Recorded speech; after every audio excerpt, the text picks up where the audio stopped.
The CEO's blind date canceled, so he sat alone, until a single mom asked for the spare seat. The first thing Jonathan Brooks noticed when he walked into the quaint little cafe was the silence. Not the kind of silence that's heavy or eerie, but the quiet hum of people lost in their own worlds. He adjusted his cufflinks, straightened his tie, and tried to ignore the pang of disappointment twisting in his chest. His blind date, arranged meticulously by a well-meaning friend, had canceled at the last minute. He had arrived with high expectations, ready to impress, ready to relax, ready to be distracted from the unending emails and boardroom meetings. Instead, he was met with an empty chair across from him. With a sigh, Jonathan slid into the booth, opened his laptop, and attempted to bury himself in spreadsheets. But the warm aroma of freshly baked bread and coffee kept distracting him, pulling him out of his world of numbers and charts. Just as he began to resign himself to a lonely lunch, a soft voice broke through. "Excuse me, is this seat taken?" Jonathan looked up to see a woman balancing a toddler on her hip, a diaper bag slung over her shoulder, and a worn but determined look in her eyes. "No, of course not," he replied, gesturing to the empty seat. "Thanks," she said, settling in with a small sigh of relief. "It's been one of those mornings." Jonathan smiled politely, expecting polite small talk. But as they exchanged a few sentences, he realized this was no ordinary mother.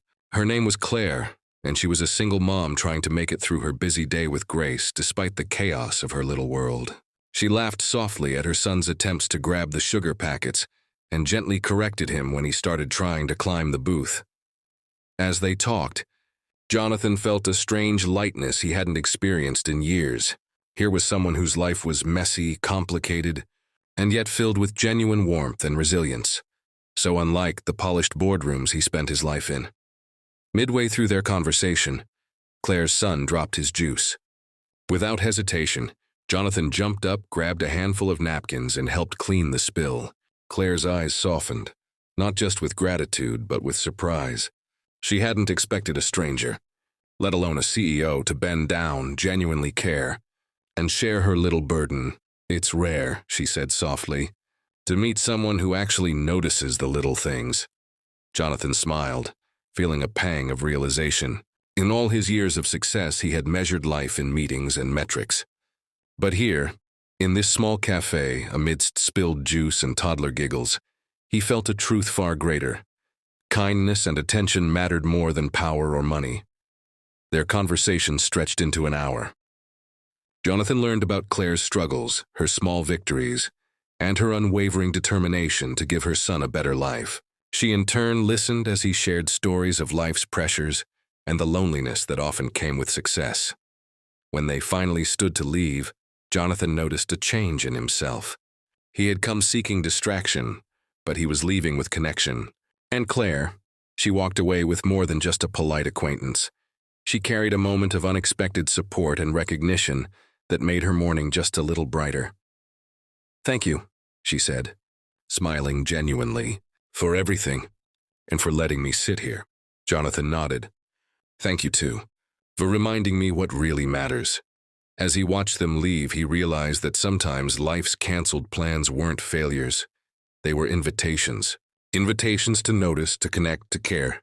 And sometimes all it took was a spare seat, a kind gesture, and a willingness to truly see another human being to change the course of a day, or even a life.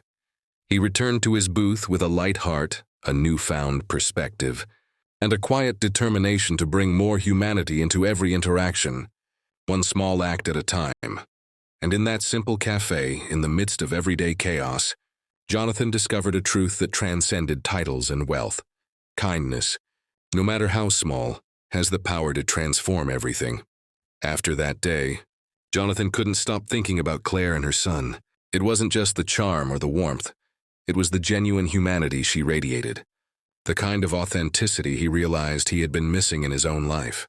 The next morning, he found himself walking back to the same cafe, not for meetings or emails, but because a part of him hoped to see them again. As he entered, he saw Claire sitting at the same table, her son coloring quietly beside her, her hair a little messier than yesterday, but her smile just as radiant. "Hey," Jonathan said, approaching cautiously. not wanting to seem intrusive. "Hey," Claire replied, eyes widening slightly. "Back again so soon? I realized I'd like to hear more of your story," he admitted. "And maybe help if I can. No agenda, no meetings, just here." Claire blinked, clearly surprised, but something in her expression softened. "Well, I'm not sure how much help you can be with crayons and juice boxes," she teased lightly. Jonathan laughed. "Maybe not much, but I'd like to try."